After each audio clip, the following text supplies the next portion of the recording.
ప్రభు నామానికి మహిమ కలుగును గాక. కూడొచ్చిన మీ అందరికీ, కర్మల ఆత్మీయ సహవాస సంఘ విశ్వాసులందరికీ మన ప్రభువును ప్రియరక్షకుడునైన యేసుక్రీస్తు వారి శ్రేష్టమైన నామములో శుభములు మరియు అందరికీ వందనాలండి. లేవి కాండం 8వ అధ్యాయాన్ని మనం ధ్యానం చేసుకుంటున్నాం. లేవియ కాండం 8వ అధ్యాయం. ఈ అధ్యాయంలో యాజకుల ప్రతిష్ట గురించి మనం ధ్యానం చేసుకుంటున్నాం.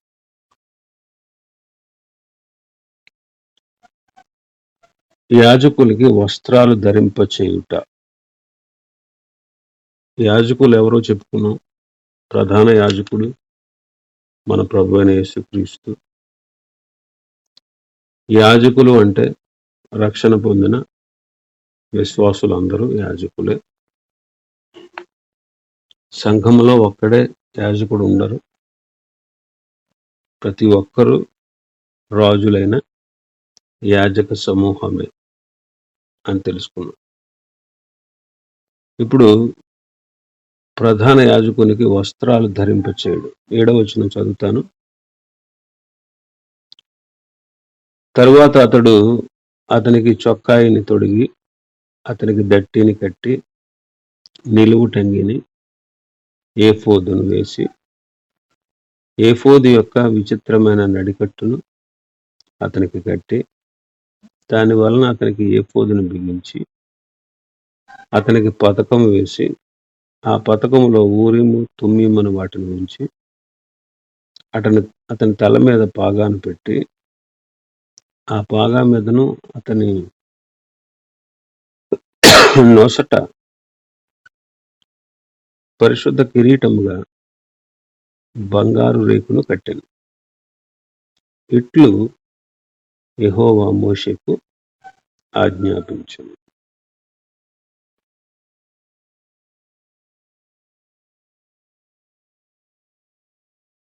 అహరోనుకి ధరింపచేసినటువంటి వస్త్రాల గురించి ఇక్కడ రాసింది.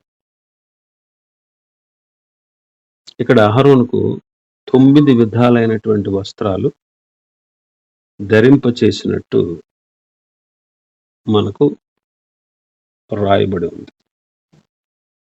నిర్గమాకాండం 28వ అధ్యాయాన్ని మనం ధ్యానం చేసుకున్నప్పుడు వీటన్నిటిని గురించి చాలా విపులంగా తెలుసుకున్నాం. మరలా ఒకసారి ఆ విషయాల గురించి మనం ధ్యానిస్తూ కొన్ని ఆత్మీయ తలంపులు మనం నేర్చుకున్నాం. మొదటిది, అతనికి చొక్కాయి తొడిగారు. చొక్కాయి తొడిగారు. ఇది సన్ననారతో చేయబడిన చొక్కాయి. సన్ననారతో చేయబడిన చొక్కాయి. నిర్గమాకాండం 28:39 ఉంటుంది అన్నమాట. మరియు నిర్గమాకాండం 28:39 మరియు సన్ననారతో చొక్కాయిని బుట్టా పనిగా చేయవలెను. సన్ననారతో చొక్కాయి.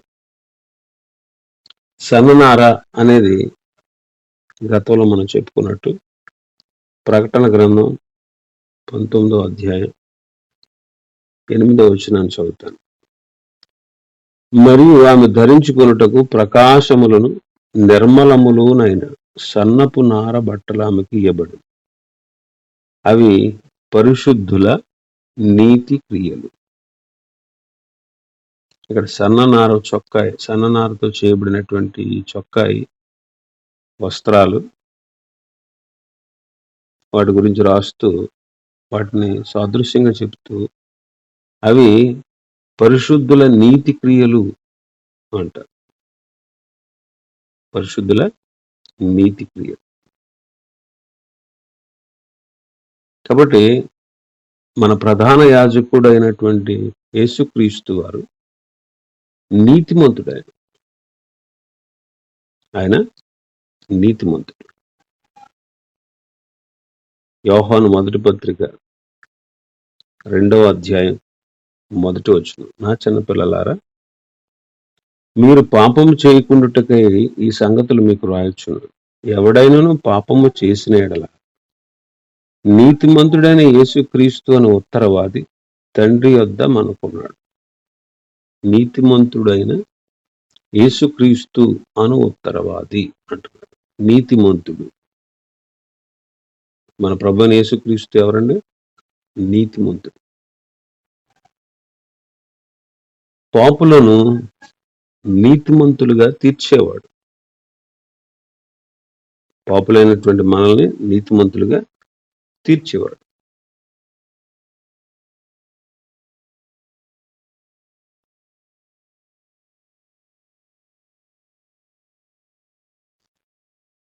పాపులను నీతిమంతులుగా తీర్చేవాడు. రోమపత్రిక 4:25.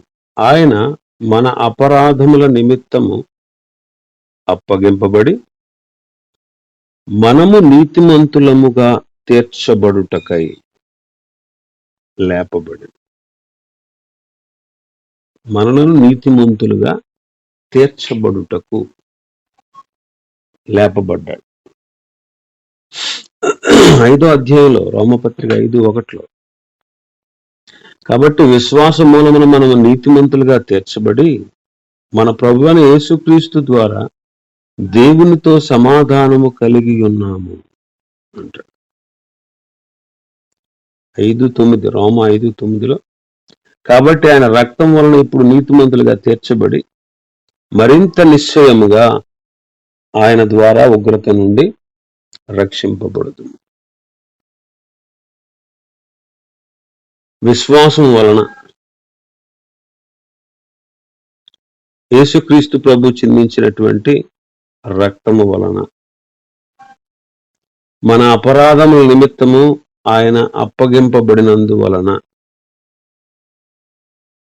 ఆయన మరణించి తిరిగి లేచినందువలన మనము నీతిమంతులుగా తీర్చబడ్డాం.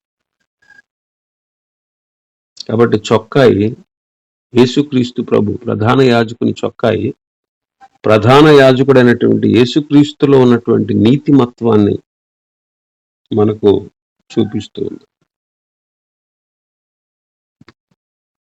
కాబట్టి ఆయన నీతిమంతుడు, పాపులైన మనల్ని నీతిమంతులుగా తీర్చినవాడు. ఇంకొక పాఠం ఏంటంటే ఇందులో, అవి పరిశుద్ధుల నీతి క్రియలను చదువుకున్నాం. ప్రకాశమానములు నిర్మలములోనైన సన్ననార వస్త్రాలు ఆమెకు ఇవ్వబడ్డాయి. సంఘం, అక్కడ పెండ్లి కుమారుడు అయినటువంటి యేసుక్రీస్తును, పెండ్లి కుమార్తె అయిన సంఘానికి సాదృశ్యంగా ఆ అధ్యాయంలో ఉన్నటువంటి విషయాలన్నీ రాయబడ్డాయి. కాబట్టి సంఘ బిడ్డలైనటువంటి మనం నీతి క్రియలు కలిగి ఉండాలి. పరిశుద్ధుల నీతి క్రియలు, సన్ననర వస్త్రాలు మనకు నేర్పిస్తున్న పాట. రెండవది, దట్టి కట్టారట. అతనికి దట్టిని కట్టి, 7వ వచనం, దట్టిని కట్టారు. ఈ దట్టి మన ప్రభువైన యేసుక్రీస్తు ఈ భూలోకంలో చేసినటువంటి పరిచర్యను చూపిస్తా ఉంది. ఈ భూలోకంలో చేసినటువంటి పరిచర్యను చూపిస్తా ఉంది. అందుకే మార్కు సువార్త 10:45 ఒకసారి చదివితే, మార్కు సువార్త 10:45, మనుష్య కుమారుడు పరిచారము చేయించుకున్నటకు రాలేదు గాని పరిచారము చేయుటకును అనేకులకు ప్రతిగా విమోచన క్రయధనముగా తన ప్రాణమునిచ్చుటకును వచ్చెను.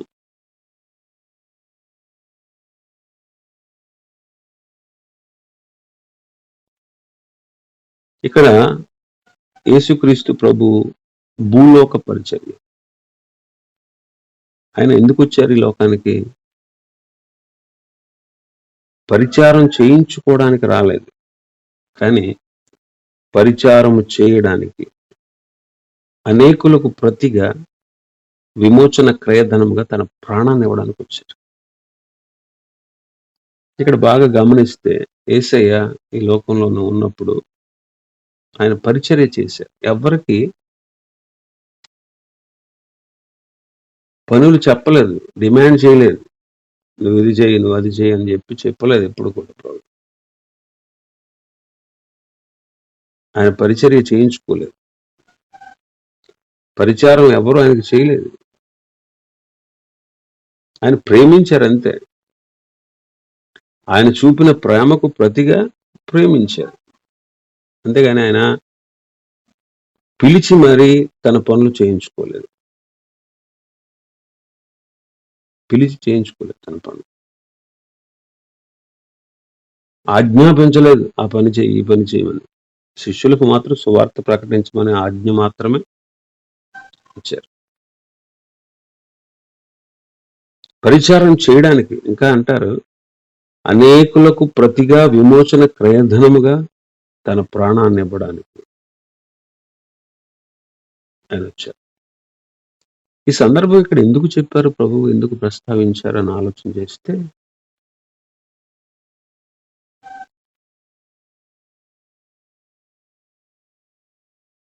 జబదయి కుమారులైనటువంటి వారు యాకోబు, యోహాను, వారి తల్లి వాళ్ళ దగ్గరకు వచ్చి,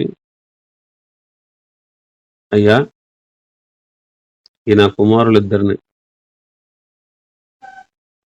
నీ కుడివైపున ఒకరిని, ఎడమవైపున ఒకరిని కూర్చోబెట్టుకో పరలోకంలో అంటారు. అది నా వశంలో లేదని ప్రభు అంటారు. మిగిలిన శిష్యులందరూ కూడా, ఆహా మీ ఇద్దరు కుడివైపున ఒకడు, ఎడమవైపున ఒకడు కూర్చుంటే మేమేమైపోవాలంట అని చెప్పి తక్కని శిష్యులు యాకోబు, యోహాను మీద కోపడ్డారు. యేసు ప్రభు వారిని పిలిచి అన్నాడు, అన్ని జనుల్లో అధికారులు ఉంటారు. అన్ని జనుల్లో ఉన్నటువంటి అధికారులు వారు మీ మీద ప్రభుత్వం చేస్తారు. వారికంటే గొప్పవాళ్ళు వాళ్ళ మీద అధికారం చేస్తారు. అయితే మీలో అలా ఉండకూడదు. మీలో ఎవడు గొప్పవాడై ఉండగోరునో వాడు మీకు పరిచర్య చేయువాడే, పరిచారం చేయువాడే ఉంటారు. మీలో ఎవడైనా ప్రముఖుడుగా ఉండాలనుకునేవాడు అందరికీ దాసుడై ఉండాలి. అందరికీ దాసుడై ఉండాలి. అందరికీ దాసుడై ఉండాలి. ఎస్, అది ప్రభు పెట్టిన నియమం. ఆయన కూడా అది చేసి చూపించారు. పరిచర్య చేయించుకోవడానికి రాలేదు ఆయన, పరిచర్య చేయడానికి, అనేకులకు ప్రతిగా విమోచన క్రయధనముగా ప్రాణాన్ని ఇవ్వడానికి, భూలోక పరిచర్య చేయడానికి ఆయన దిగి వచ్చారు. దేవాతి దేవుడు, తండ్రితో సమానముగా ఉండే హోదాను విడిచినవాడు, విడిచిపెట్టకూడని భాగ్యమని ఎంచుకొనివాడు, మనుషుని పోలికగా పుట్టినవాడు, దాసుని స్వరూపాన్ని ధరించుకున్నవాడు, రిక్తుడైన వాడు, శిలువ మరణం పొందినంతగా తగ్గించుకున్నాడు. అసలు మరణం లేదు ఆయనకి. మరణం పొందడానికి డిసైడ్ అయ్యాడు. నా అంతటా నేనే ప్రాణాన్ని పెడతాను, మళ్ళీ తిరిగి తీసుకుంటానన్నారు ఆయన.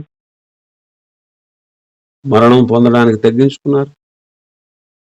మరి శిలువ మరణాలన్నిటిలో కూడా అతి హీనాతిహీనమైన శిలువ మరణాన్ని పొందడానికి ఆయన అంతగా తగ్గించుకున్నాడు. పరిచారం చేయడానికి వచ్చాడు ఆయన, పరిచర్య చేయించుకోవడానికి. పరిచారం చేయించుకోవడానికి రాలేదు, చేయించుకోవడానికి రాలేదు. మీలో కొందరు ప్రార్థన చేసేటప్పుడు మీరు ప్రార్థన చేస్తూ అంటారు, మా సేవకులను దీవించండి అంటారు. నాకు చాలా ఇష్టమైన మాట. మరి నేను అలా ఉంటున్నానా లేదా అని ఒకసారి అనుకుంటా ఉంటాను. ఎందుకు తెలుసా? దేవునికి పరిచారకుడిని, మీకు కూడా పరిచర్య చేయాల్సిన వాడిని.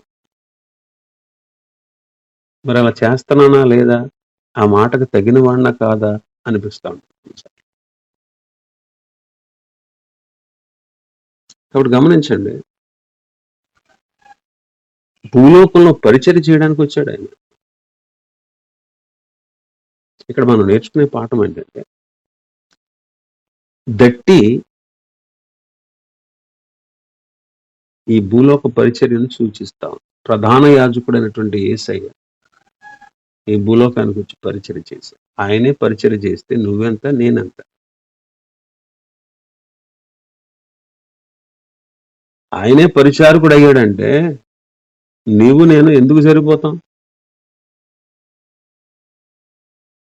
మనం పరిచర్య చేయడానికి, పరిచారం చేయడానికి ఇష్టపడం. ఎదుటోళ్ళకి ఏమన్నా పరిచర్య చేయడానికి ఇష్టపడం. కన్న వాళ్ళకే, సొంత వాళ్ళకే పరిచర్య చేయడానికి మనకు మనసు రాదు.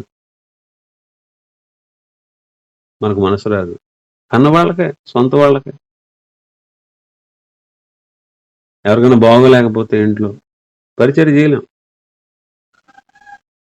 వాళ్ళని వదిలేస్తాం, పక్కన పడేస్తాం.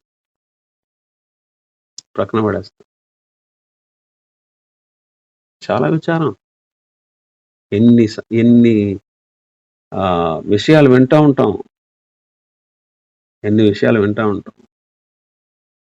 భర్తకు ఉద్యోగం లేదని భార్యకు ఉద్యోగం వచ్చాక వాడు మెంటల్గా అప్సెట్ అయ్యాడని వాడిని తీసుకెళ్లి లోపల బంధించి ఆహారం కూడా పెట్టకుండా చంపిన ప్రబుద్ధులు కూడా ఉన్నారు.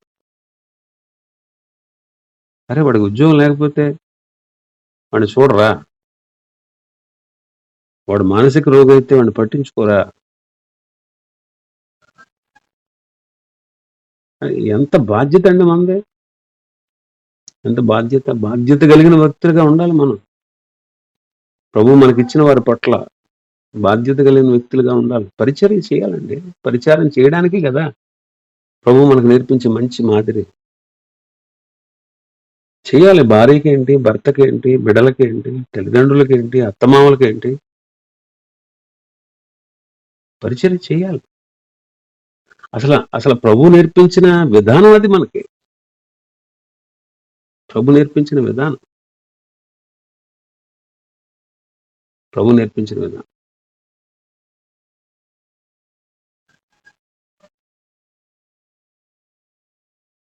కొంతమందిని చూస్తాం అక్కడక్కడ పరిచారం చేసిన వాళ్ళు అక్కడక్కడ.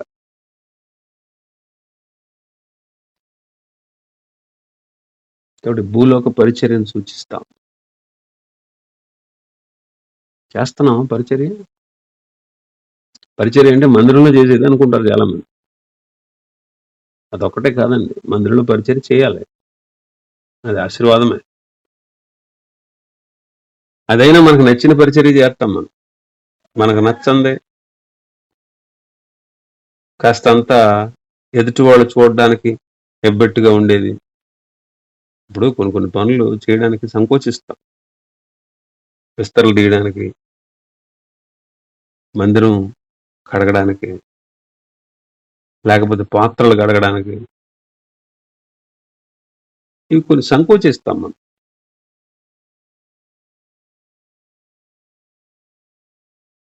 దేనికి సంకోచించకూడదండి మనం. ఇంకొకటి ఏంటంటే మందిరం పరిచర్య కాదు, నీకు ఇచ్చిన వారు, నీకు ఆత్మీయులు అందరైతే ఉన్నారో, నీకు ఇచ్చిన బిడ్డలు, నీకు ఇచ్చిన కుటుంబీకులు, నీ రక్త సంబంధులు ఎంతమంది అయితే ఉన్నారో, నీ శత్రువులకు కూడా అవసరమైతే నువ్వు పరిచారం చేయాలి. అది ప్రభు మనకు నేర్పించినటువంటి లక్షణం. దట్టి ప్రభు యేసుక్రీస్తు వారి యొక్క భూలోక పరిచర్యను సూచిస్తాడు. మరి నువ్వు ఆలోచన చేసుకో, పరిచర్య చేస్తున్నావా? మందిరానికి, దేవుని సేవకు ఇదే కాదు పరిచర్య అంటే. ఇప్పుడు కొంతమంది హాస్పిటల్స్లో పనిచేస్తూ ఉంటారు. కొంతమంది సహోదరులు నర్సులుగా పనిచేస్తూ ఉంటారు. వాళ్ళు కూడా వారికి ఇచ్చినటువంటి ఉద్యోగం ఎలా చేయాలి? ప్రేమతో చేయాలి. కొంతమందిని చూస్తూ ఉంటాం, కసుగుసులాడుతూ ఉంటాం, కేకలేస్తూ ఉంటారు. పేషెంట్కి కావాల్సింది ఆదరణ, నువ్వు ఇచ్చే మందు కాదు. నువ్వు ఇచ్చే మందు కంటే కూడా గొప్పదేంటో తెలుసా? ఆదరణ. నువ్వు ఇచ్చే మందు కంటే గొప్పది, నువ్వు ఇచ్చే ఇంజెక్షన్ కంటే, నువ్వు ఇచ్చే టాబ్లెట్ కంటే గొప్పది ప్రేమతో వాళ్ళని ఆదరించే విధానం. ప్రేమతో. చాలా మంది డాక్టర్స్ గురించి మనం వింటాం. ఆయన చెయ్యి మంచిదండి, ఆయన హస్తవాసి మంచిదండి అని చెప్తా ఉంటారు. యాక్చువల్గా స్వస్థపరిచేవాడు దేవుడు, మనకు తెలిసే విషయం. అన్నిలకు తెలియదు కదా, అన్నిలు అలా అనుకుంటా ఉంటారు. ఏంటి అని నేను ఆలోచన చేసేవాడిని. చాలా మంది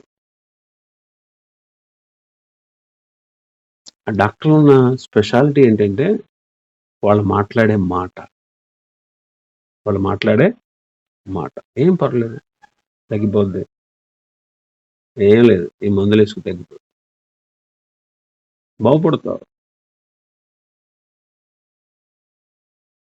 హడావిడి చేయరు కొంతమంది. కొంతమంది హడావిడి చేసేస్తారు. హడావిడి చేసేవాడి దగ్గర స్వస్థత ఉండదు. హడావిడి ఆర్భాటం చేసి కంగారు పెట్టేసి తొందర పెట్టేసి ఉంటారే, అలాంటి వాడి దగ్గరికి పేషెంట్ వెళ్తే చచ్చిపోతాడు. మనం చేసే పరిచర్య ప్రేమతో చేయాలండి, ప్రేమతో చేయాలి మనం చేసే పరిచర్య. ప్రభు నేర్పించిన మాదిరి అది. మూడవది నిలువుటంగి. 7వ వచనంలోనే ఉంటాయి, వరుసగా ఉన్నాయి మాటలు. నిలువుటంగి, నిలువుటంగి తొడిగించాను. ఈ నిలువుటంగి నీలి దారంతో కుట్టబడింది. నిర్గమాకాండం 28వ అధ్యాయంలో ఉంటాయి ఈ విషయాలన్నీ. మీరు నిర్గమాకాండం 28వ అధ్యాయం కూడా చదవండి ఈ వాక్యం అయిపోయాక. నేను చెప్పడం వరకే, చేస్తారో లేదో తెలియదు, మర్చిపోతూ ఉంటారు. నిర్గమాకాండం 28:31 ఉంటుంది. మరియు ఏఫోదు నిలువుటంగిని కేవలము నీలి దారంతో కుట్టాలి. కేవలము నీలి దారంతో కుట్టాలి. నీలి దారంతో కుట్టాలి. 35వ వచనం వరకు చదువుకోండి. దాన్ని ఎలా కుట్టాలో చెప్పాడు. దాని నడుమ తలదూరుటకు రంధ్రం ఉండాలి. అది చెరగకుండా ఉండునట్లు కంట కవచ రంధ్రం వలె రంధ్రం చుట్టూ నేత పని అయిన గూటు ఉండాలి. దాని అంచుల చుట్టూ నీల ధూమ్ర రక్తవర్ణము గల దానిమ్మ పండ్లు, దాని నడుమ బంగారు గంటలు నిలువుటంగి చుట్టూ తగిలించాలి. ఒక్కొక్క బంగారు గంట దానిమ్మ పండు ఆ నిలువుటంగి కింద అంచున చుట్టూ ఉండాలి. సేవ చేయనప్పుడు అహరోను దాన్ని ధరించుకోవాలి. అతడు యెహోవా సన్నిధిని పరిశుద్ధ స్థలంలోనికి ప్రవేశించినప్పుడు అతడు చావకు ఉండినట్లు దాని ధ్వని వినబడవలెను. ఇక్కడ ఏఫోదు నిలువుటంగి గురించి రాయబడిన మాటలు. కేవలం నీలి దారంతో కుట్టాలి. నీలి దారంతో కుట్టాలి. నీలి దారం, నీలి రంగు ఆకాశపు రంగు. ఆకాశం ఎక్కడ ఉంటది? ఆకాశం ఏది అని చూపిస్తే ఎటు చూపిస్తారు మీరు? పైకి చూపిస్తారు. అంటే ఇక్కడ దీని అర్థం ఏంటంటే మన ప్రభు అయిన యేసుక్రీస్తు ప్రధాన యాజకుడైనటువంటి, నమ్మకము కనికరము కలిగిన ప్రధాన యాజకుడైనటువంటి యేసుక్రీస్తు వారు కూడా పరలోక సంబంధి. ఆకాశం పైన ఉన్నట్టు, ఆకాశం నీలి రంగులో ఉన్నట్టు మన ప్రభువు పరలోక సంబంధి. అందుకే నేను పరలోకము నుండి దిగి వచ్చిన జీవాహారము నేనే అన్నారు ప్రభు. చాలాసార్లు చెప్పారు ఆ మాట. కనుక ఆయన పరలోక సంబంధి. ఆయన పరలోక సంబంధి. ఎందుకు వచ్చాడు ఆయన ఈ లోకానికి? మనల్ని కూడా పరలోక సంబంధులుగా చేయడానికి. మనల్ని కూడా పరలోక సంబంధులుగా చేయడానికి, మనము ప్రభువును పోలిన వారుగా మార్చబడడానికి, క్రీస్తు స్వరూప్యంలోకి మార్చబడడానికి ఆయన ఈ లోకానికి వచ్చారు. కొరింథీయులకు రాసిన మొదటి పత్రిక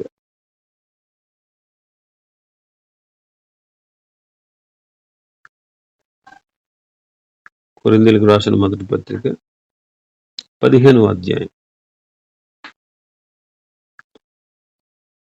47వ వచనం, 47 నుంచి, మొదటి మనుషుడు భూ సంబంధమైన మట్టిలో నుండి పుట్టాడు, రెండవ మనుషుడు పరలోకం నుండి వచ్చినవాడు. మంటి నుండి పుట్టినవాడు ఎట్టివాడో మంటి నుండి పుట్టిన వారును అట్టివారు, పరలోక సంబంధి ఎట్టివాడో పరలోక సంబంధులను అట్టివారు. మనం మంటి నుండి పుట్టిన వాని పోలికను ధరించిన ప్రకారము పరలోక సంబంధి పోలికను ధరించును.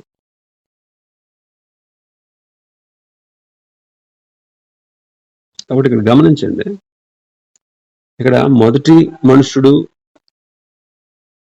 రెండవ మనుష్యుడు అంటున్నాడు. మొదటి మనుషుడు ఆదాము, రెండవ మనుషుడు ప్రభువైన యేసుక్రీస్తు. దాన్నే మొదటి ఆదాము, కడపటి ఆదాము అంటారు. మొదటి మనుషుడు భూ సంబంధమైన మంటిలోంచి పుట్టాడు. మంటితో బొమ్మను చేసి దాని రాశిక రంధ్రంలో జీవవాయు ఓదగా నరుడు జీవాత్మ అయ్యాడు. రెండవ మనుషుడు ప్రభువైన యేసుక్రీస్తు పరలోకము నుంచి దిగి వచ్చాడు, పరిశుద్ధాత్మ ద్వారా తల్లి అయిన మరియ గర్భంలో ప్రవేశించాడు, కన్యక గర్భంలో ప్రవేశించాడు. కాబట్టి మంటి నుండి పుట్టినవాడు ఎప్పుడు ఎలాంటి వాడో మంటి నుండి పుట్టిన వారు కూడా అలాంటి వాళ్ళే. పరలోక సంబంధి ఎట్టువాడు పరలోక సంబంధులు అట్టివారే అంటారు. మనము మంటి నుండి పుట్టిన వాని పోలిక ధరించిన ప్రకారము పరలోక సంబంధి యొక్క పోలికను కూడా ధరింతుము అంటారు. కాబట్టి ఇక్కడ మనం గమనించాల్సిన విషయం, ఆయన పోలికను మనం ధరించాలి. ఆయన పోలికను మనం ధరించాలి. ఇక్కడ నిర్గమాకాండంలో చదువుకున్నట్టుగా అంగీకి చివర బంగారు గంటలు, దానిమ్మ పండ్లు ఉన్నాయంట. 33వ వచనం, నిర్గమాకాండం 28:33. దాని అంచుల చుట్టూ నీల ధూమ్ర రక్త వర్ణములు గల దానిమ్మ పండ్లను, వాటి నడుమున బంగారు గంటలను నిలువటంగి చుట్టూ తగిలించాలి. నిలువటంగి చుట్టూ తగిలించాలి. సేవ చేసేటప్పుడు అహరోను వాటిని ధరించుకోవాలి. అతడు పరిశుద్ధ స్థలంలోనికి ప్రవేశించినప్పుడు అతడు చావకుండా దాని ధ్వని వినబడుతూ ఉండాలంట. దాని ధ్వని వినబడుతూ ఉండాలి. ఈ అంగి ఈ ప్రధాన యాజకుడైనటువంటి అహరోను ధరించుకున్నటువంటి అంగి సంఘానికి సూచనగా ఉంది. సంఘానికి సూచన. ప్రధాన యాజకుడు ప్రభువైన యేసుక్రీస్తు, ఆయన ధరించుకున్నటువంటి నిలువుటంగి సంఘమునకు సాదృశ్యం. ఈ అంగి ఎక్కడ ధరిస్తారు? ప్రధాన యాజకుడికి తల మీద, శరీరం మీద, అంతేనా? యాజకుని శరీరం మీద ఉంటుంది అంగి, తల మీద ఉండదు. మన ప్రధాన యాజకుడైనటువంటి యేసుక్రీస్తేమో శిరస్సు, ఆయన శరీరము సంఘమే. ఆయన శరీరం సంఘమే. కాబట్టి మన ప్రధాన యాజకుడు ఎల్లవేళలా సజీవుడు. మన ప్రధాన యాజకుడు ఎల్లవేళలా సజీవుడు.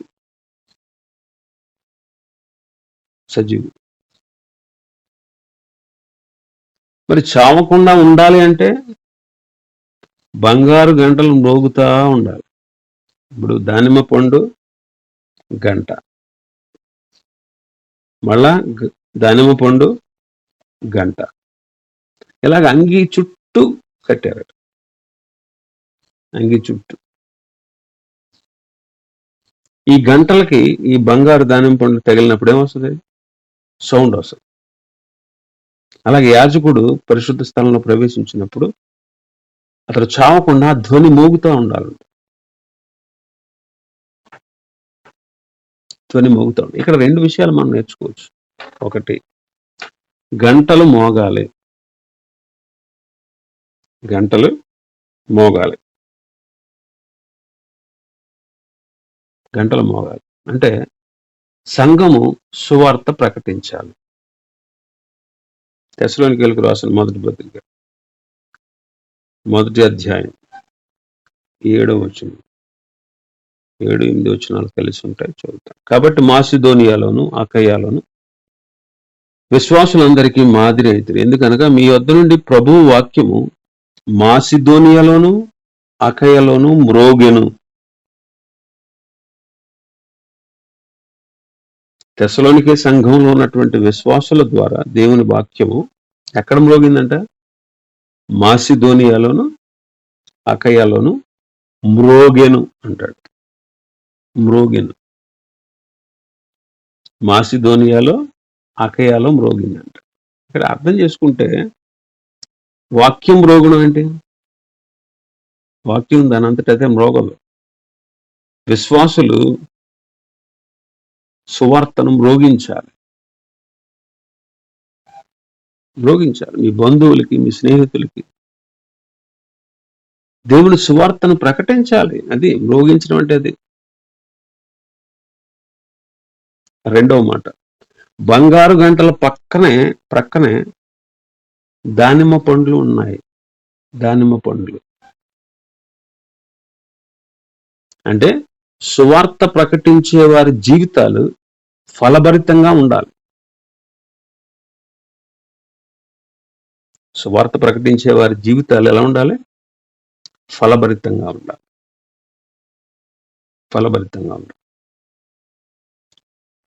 సువార్త ప్రకటించాలంటే నీ జీవితాల్లో ఫలాలు ఉండాలి. ఆ ఫలాలే నీకు చక్కటి సాక్ష్యాన్ని ఇస్తాయి. నువ్వు ఫలించే ఆత్మ సంబంధమైన ఫలాలను బట్టే నీ సాక్ష్యం ఉంటుంది. నీ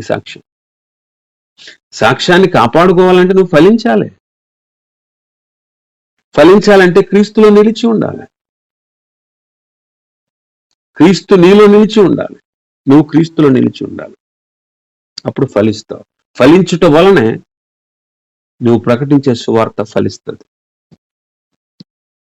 కాబట్టి సువార్త ప్రకటించే వారి జీవితం ఫలభరితమైన జీవితంగా ఉండాలి.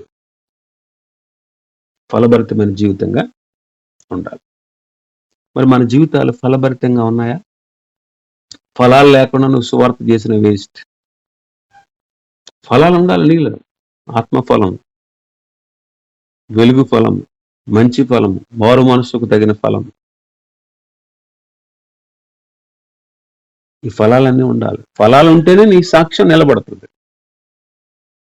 ఇప్పుడు కొన్ని చెట్లు ప్రాచుర్యం పొందుతాయి. కొన్ని చెట్లు ఆవు పాళ్ళలో మా చిన్నతనంలో పచ్చడి పట్టడానికి ఒక చెట్టు పేరు ఉండేది బాగా. ఎప్పటికీ గుర్తే. చాలా మంది, చాలా చోట్ల నుంచి చాలా మంది వచ్చేవారు. దాన్ని వెంకమ్మ చెట్టు అంటారు. మరి వెంకమ్మ గారు అని ఆవిడ వేసిందేమో వీళ్ళ బహుశా. అది పచ్చడికి చాలా బాగుండేది అనమాట. అది చాలా ప్రసిద్ధి చెందింది. అది చాలా పెద్దది. ఈ మధ్య కొట్టేసినట్టున్నారు, అది లేనట్టుంది. వెంకమ్మ చెట్టు అనేవారు. అంటే దాని ఫలాన్ని బట్టి, దాని ఉపయోగాన్ని బట్టి దానికి ఆ ప్రాచుర్యం వచ్చింది.